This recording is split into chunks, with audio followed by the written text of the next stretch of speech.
আর retire থেকে কিছু অবদান ছিল। স্যার, আমার নাম মেজর মোহাম্মদ জামাল হায়দার, 26 বিমেল আউটপোস্ট। প্লাটুন কমান্ডারের নাম মেজর এমাদুল হক। ইচ্ছা করে বলতে চাই ওরা ধর্ম নিয়ে, কারণ হচ্ছে আমি গত 15 বছর যখন বিডিআর হত্যাযজ্ঞটা হলো, তারপরে একটা কথা আমার কানে খুব বাজলো। ইন্ডিয়া থেকে একটা কথা বলা হচ্ছিল যে বাংলাদেশকে যে রাডারের ভিতর নেওয়া হচ্ছে আর এটাকে বাইরে নেওয়া যাবে না।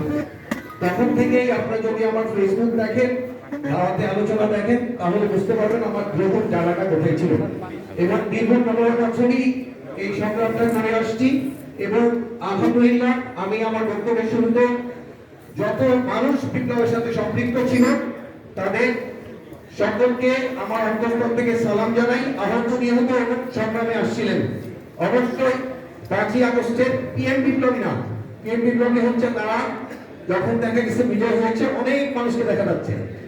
এনিওয়ে, আমরা আজকে যে উপস্থাপনা দেখলাম সেখানে যারা বিপ্লবের সাথে ছিল সেটা তো খুব ভালো করে দেখানো যেত, যেগুলো টিভি স্ক্রিনেও আমরা দেখেছিলাম।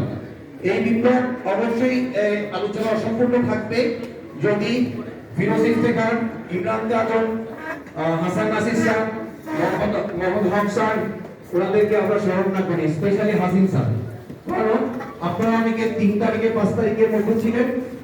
আমরা 16 তারিখ থেকে প্রথম হটস্যারের ওখানে আলোচনা শুরু করি এবং এখানে কিছু করার জন্য চেষ্টা করি। এবং অনেকগুলো ভূমিকাই ছিল। আমি আমার একটা বলবো, 18 তারিখে প্রথম আমি দেয়ালে লিখি এবং একজন